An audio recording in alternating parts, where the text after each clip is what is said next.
Welcome back to In Substantia, everyone. I'm your host, Gabor Farkas, and I'm thrilled to continue our insightful conversation with Dr. Ewa Lombard. In part one, we journeyed through the fascinating landscape of our minds and covering how our brains learn and make decisions. We touched on the power of memory and emotion, the impact of stress, and those tricky cognitive biases like loss aversion. We also explored the influence of habits, culture, and storytelling on our behavior, and even considered how AI might help us see past our mental blind spots. Now, in part two, we're diving even deeper. Get ready as we explore the potential manipulation inherent in storytelling, the power of collective intelligence, the evolving role of AI in our decisions, and a thought-provoking perspective on leadership and gender balance. Let's get right back to it. Fear-based narratives are frequently used in political debates to stigmatize opposing ideas and were instrumental in shaping behavior during the COVID-19 pandemic. Similarly, climate change discourse often relies on cautionary storytelling to drive action. Are fear-based narratives more effective than positive ones in influencing behavior? Should we prioritize cautionary messaging, or do optimistic narratives yield stronger long-term results? So communication science and environmental psychology have been looking at this issue and this question since a long time. And you will find as many studies supplying results to the positive messaging, so hope would be the way to go, as you find results that show that actually, no, fear is the way to go. And it turns out that messaging and the tailoring of the messaging to your audience is very complex, especially when it comes to climate change.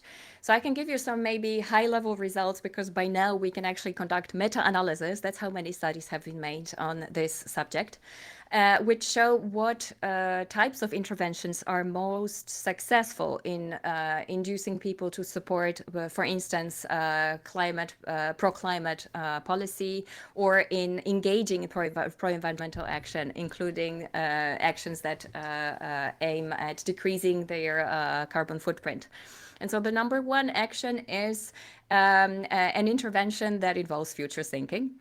It's writing a letter to the future generations in which you're supposed to explain what you do to ensure that the planet will be livable for them.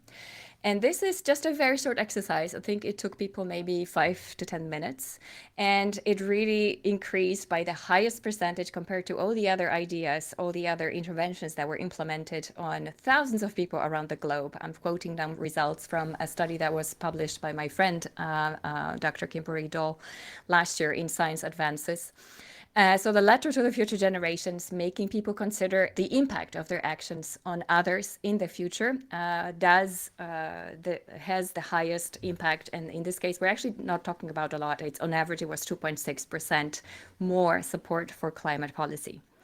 The number two action was any form of trying to decrease psychological distance between people who are affected by climate change and people who are not. So decreasing psychological distance means going from, oh, that's not going to happen in my lifetime. Oh, that's 30 years from now. Or it's not happening here, it's happening in Florida. To going, yes, it's affecting me and it's going to affect my family as well. So these types of interventions are also effective in making people both act for climate and support climate policy at a collective level.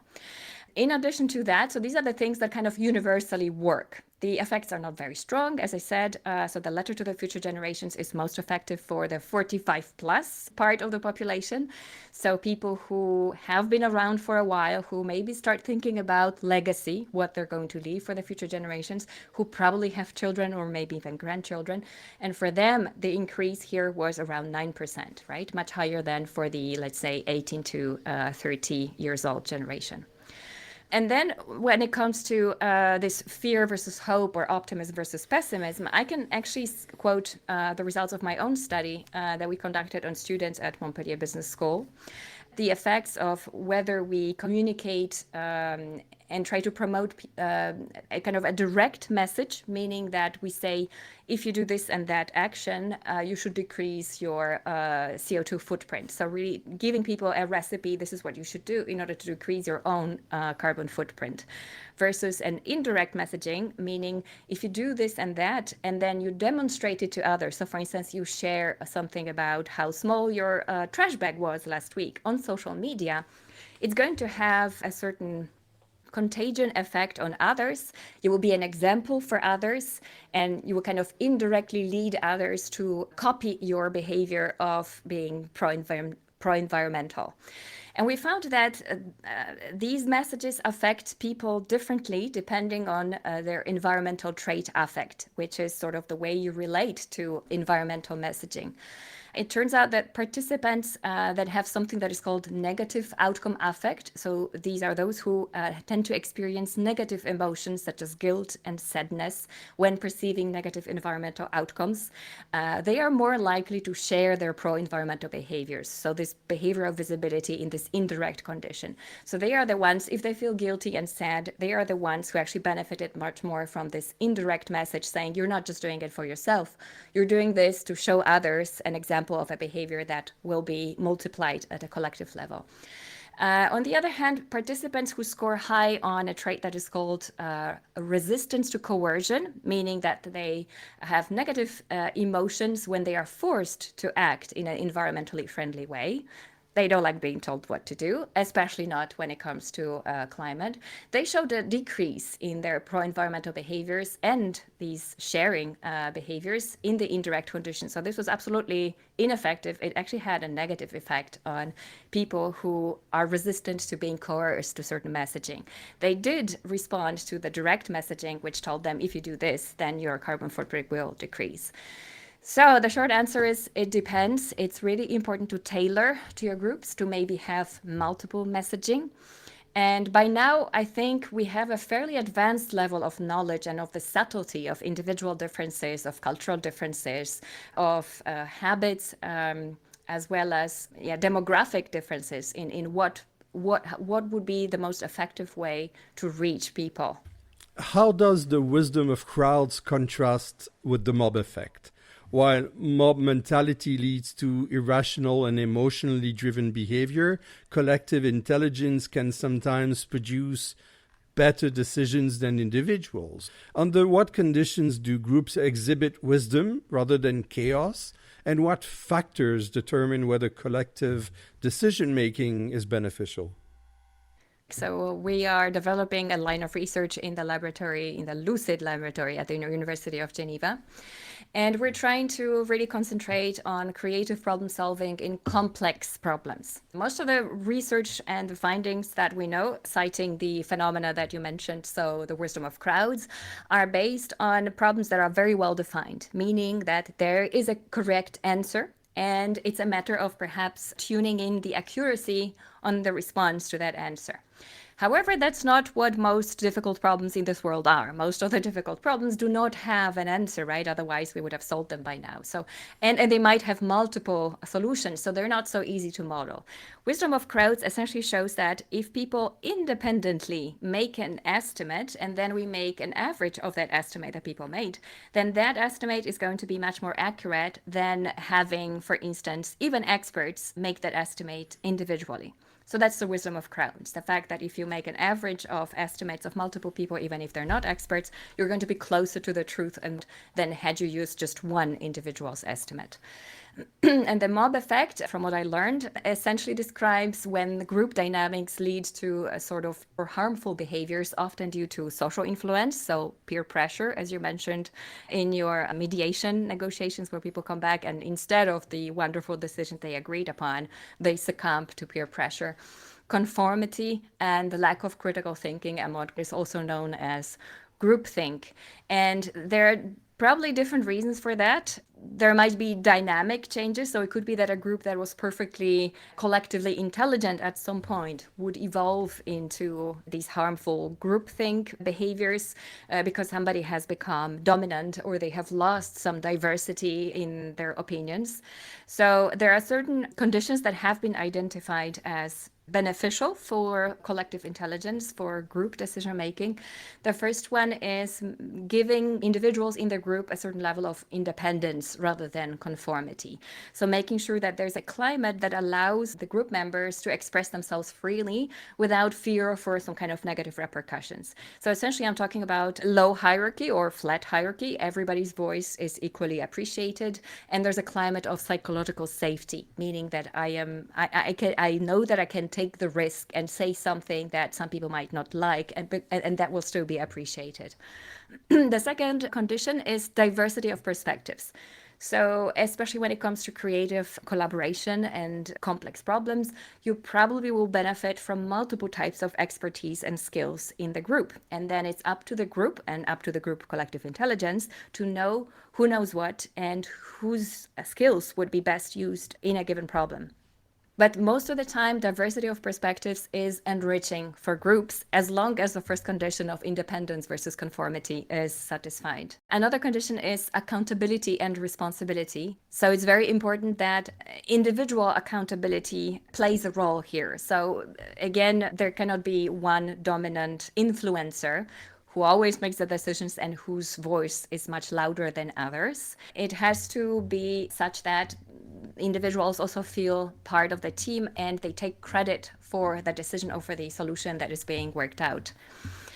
And then there's one more thing to consider, which is these social dynamics. So like I said, even if you have the fantastic input to this equation of group or that is supposed to become a team that is collectively intelligent, how these people communicate will also shape the group outcomes. So one of the individual traits that has been shown to affect collective intelligence is the ability to perceive other people's perspective. And that is very strongly related to theory of mind. So being able, there's a test for that. It's the ability to read in another person's eyes. And it's essentially about reading the emotion from the body language, from the facial expression, from the tone of voice, about what the person is trying to say, because they might not always express it in words. And so the average, let's say, trait of this ability to perceive the emotions or emotional intelligence of the individuals in their group is it's positively related to collective intelligence of the group. To go a little bit further, you were mentioning to be able to look at someone's eyes and to see the micro expressions. So what role would pheromones be playing in that context?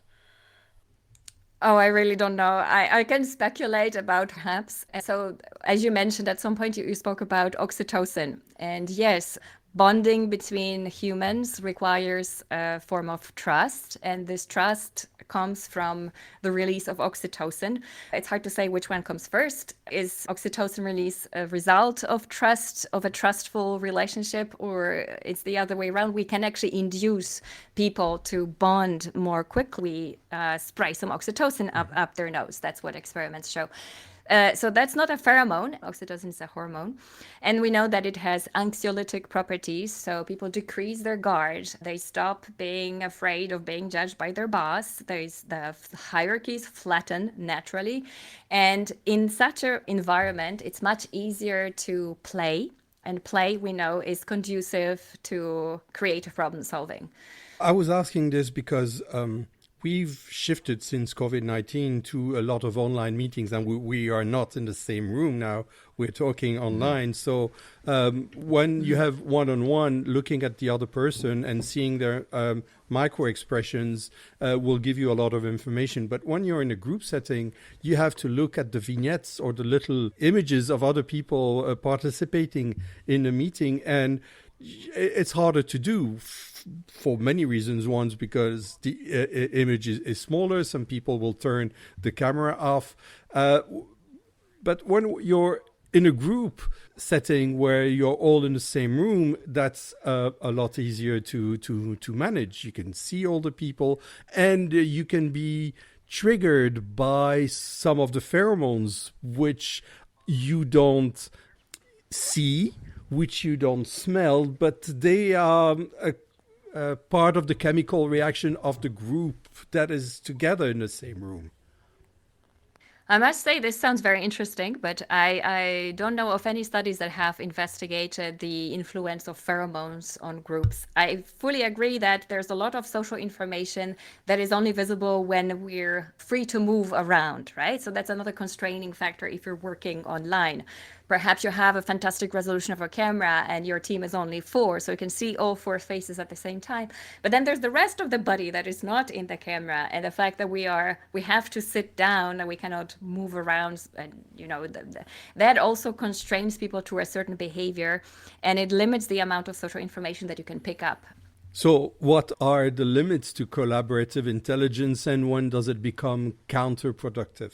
When the groups become counterproductive, it's essentially going back to the conditions that I already mentioned. So this mob effect versus wisdom of crowd versus collective intelligence. The first one is when we see certain dynamics that lead to, for instance, the hive mind thinking, which is close to this group think. So you have a vocal minority which sways the group's opinion, potentially leading to less accurate or reliable outcomes than individual expertise. And at that point, the group's output will actually be worse than had some skilled individual worked on that problem on their own. A second problem might be when the group lacks diversity.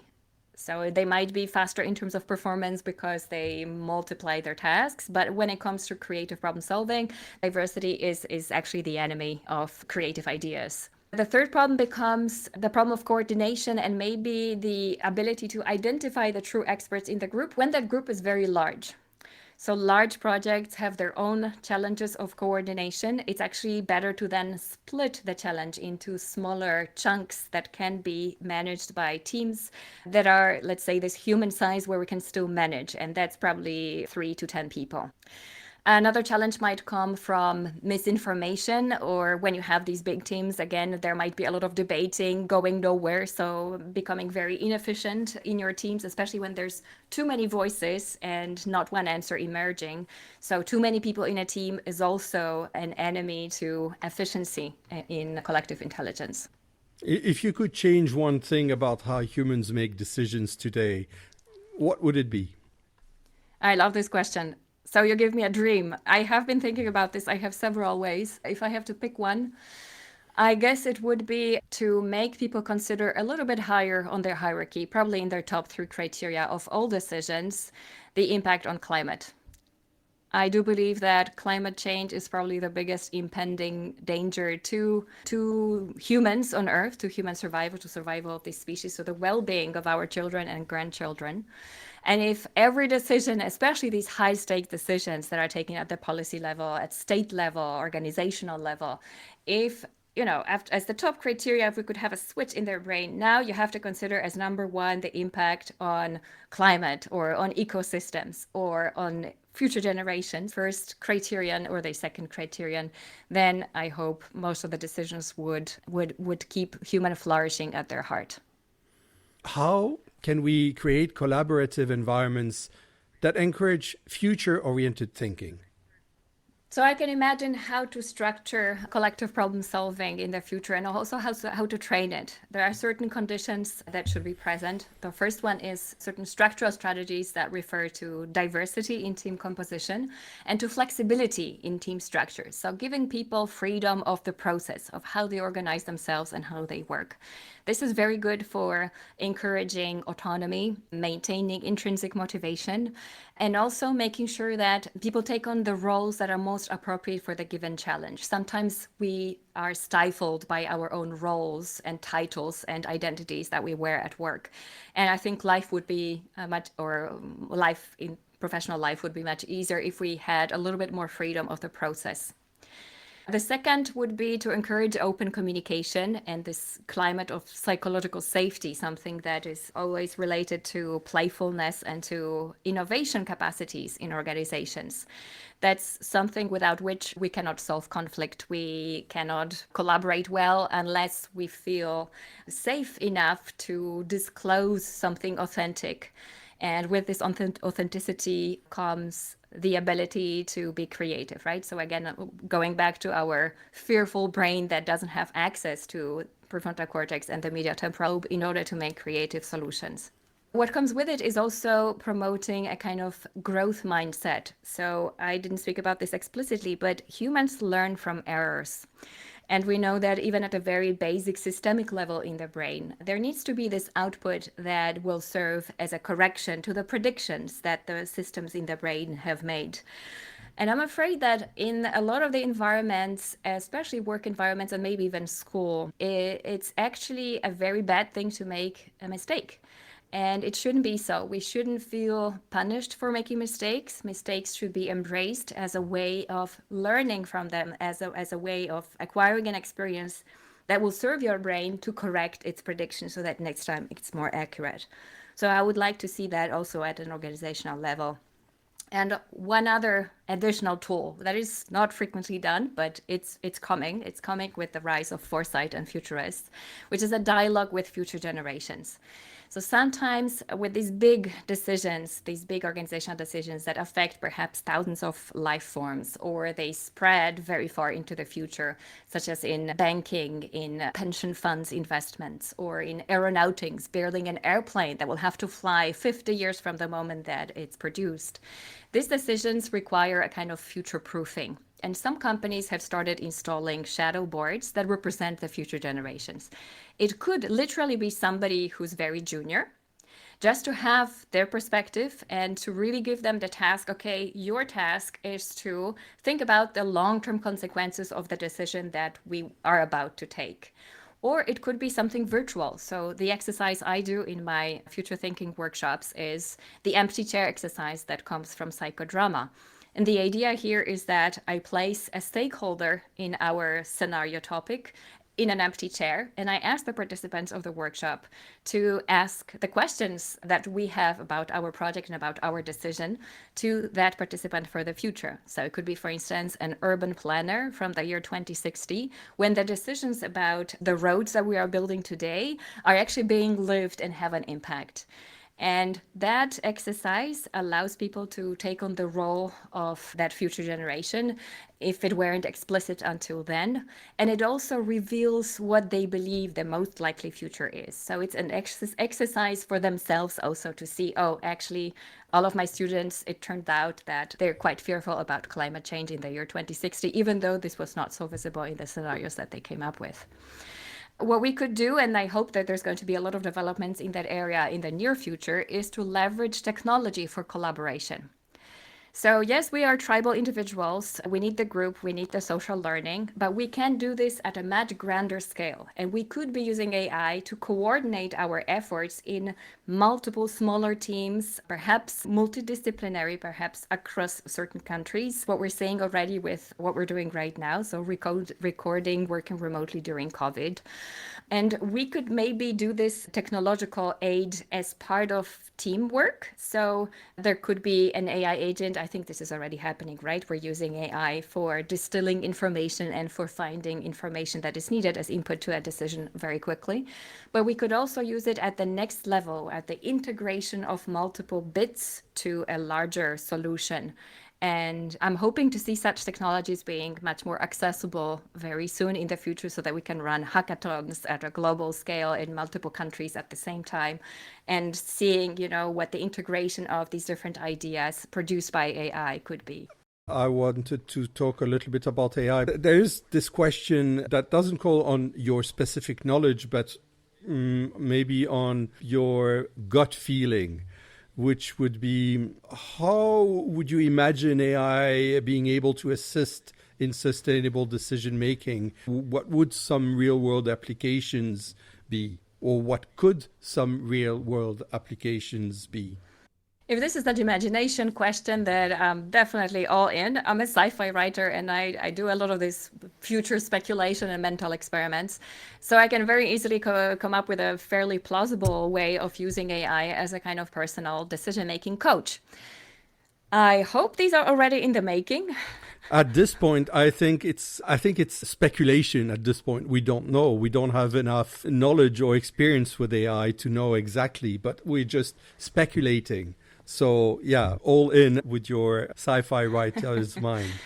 It's actually my dream to have a kind of personalized coach that teaches you or that guides you, right? You don't have to listen to it, right? It's just a computer. And that's actually sometimes much easier for people to handle than to have a real psychologist or a psychiatrist tell them what to do, or some kind of person that they have to feel responsible in front of. It's easier to follow or not follow the advice of a robot in your pocket on your smartphone. So I would imagine that this robot could definitely learn your behavioral patterns. It could learn about your history. It could also learn about your values and help you stick to those values, or at least remember to consider all of them when making big decisions. And this, in the long term, could have a very good impact on training you what to consider when a new decision comes up, right? Because decision making is something that we need experience. It's great to talk about models and economics and all these experiments, da da da. But actually, the only way to learn how to make decisions is to make decisions and to learn from that experience. It could be virtual experience, so these could be completely hypothetical choices, but place yourself in that choice and then see and try to justify how you would reply. Imagine yourself how that would feel if you made that choice. Just going through that mental process is a way to create memories so that the next time a similar situation really comes up in your life, you are pre-trained.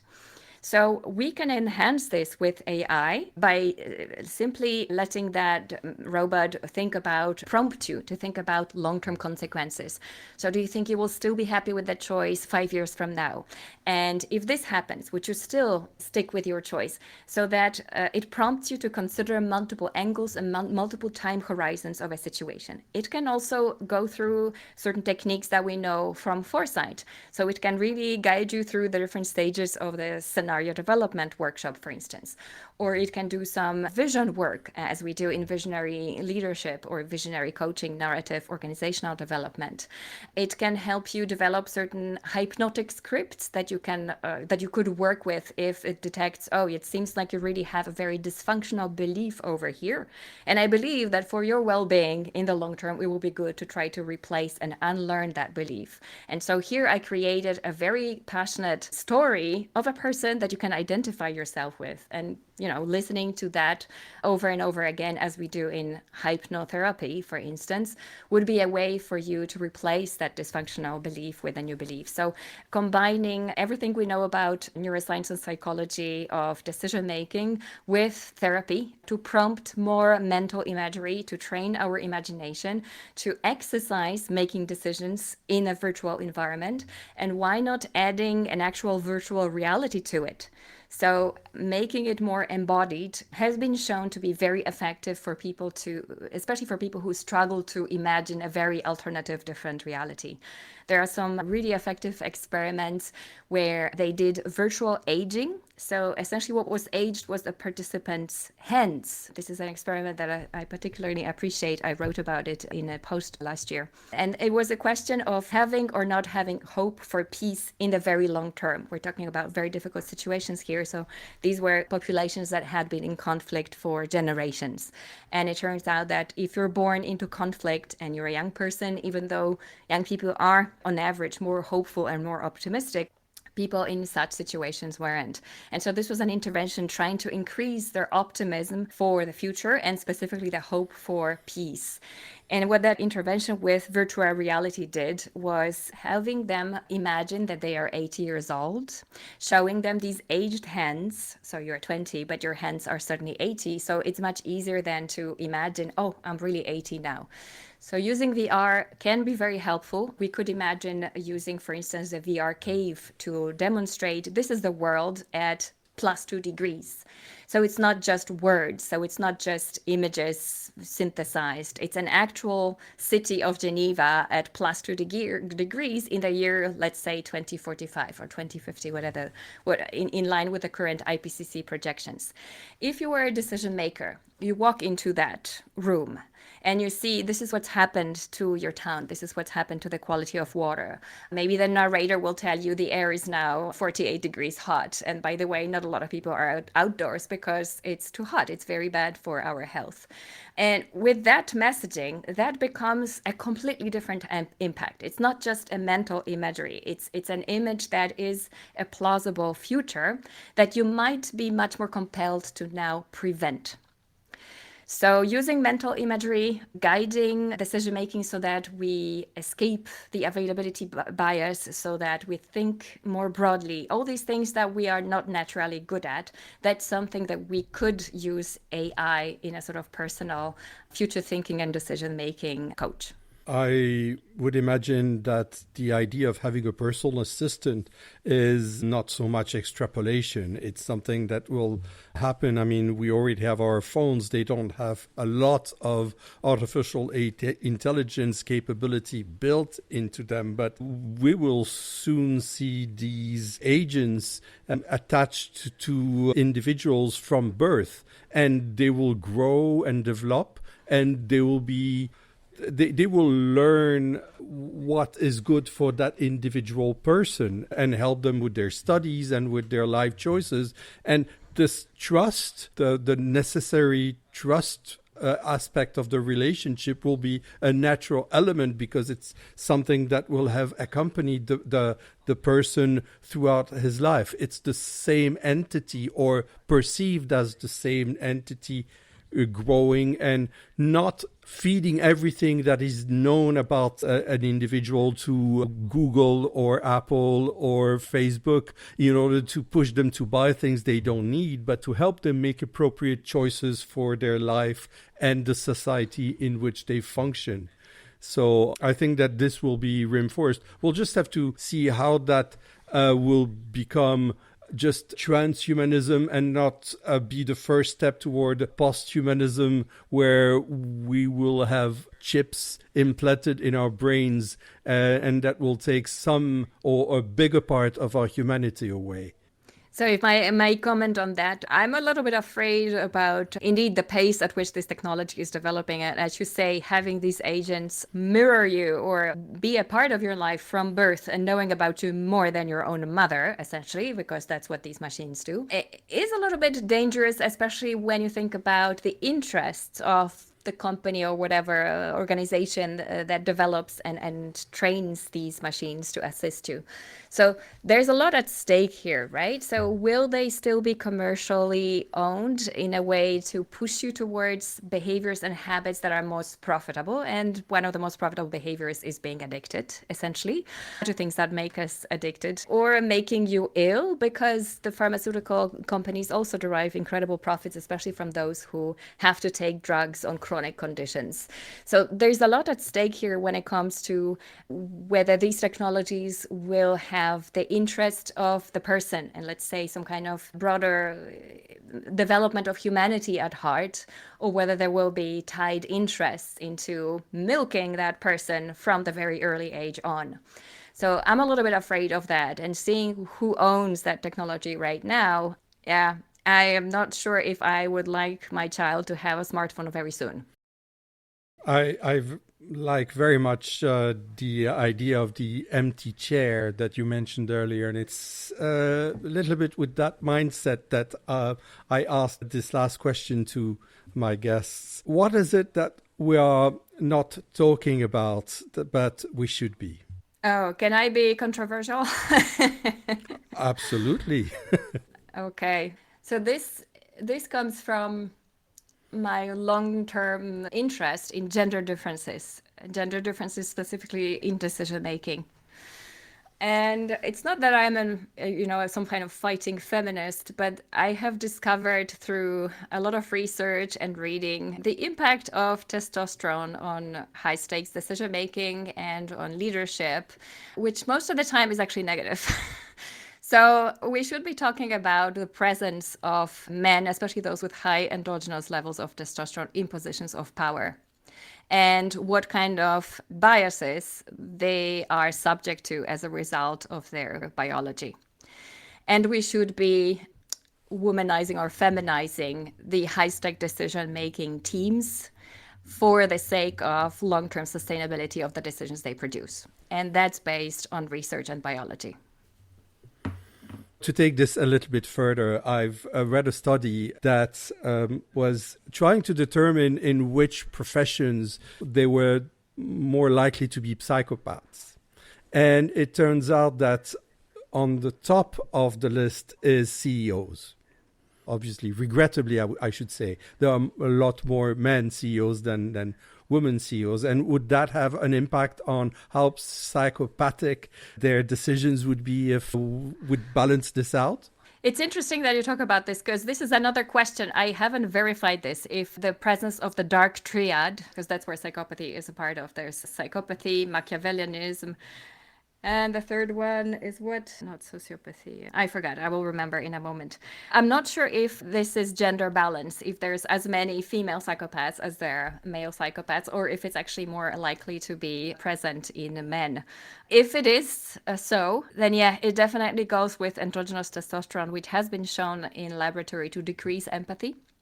And we also know that on average, men are less pro-social, less empathic than women, just to begin with, right? Even without filtering for how much circulating endogenous testosterone they have. What's interesting is that I think in second or third position, the profession that has the largest number of psychopaths is surgeons, because they have to cut into people and they shouldn't empathize about the pain they're going to inflict. But yeah, so that's interesting. Yes, and it's adaptive. Yes. Thank you for this very interesting conversation and for your time. Thank you, Gabor. It was a pleasure.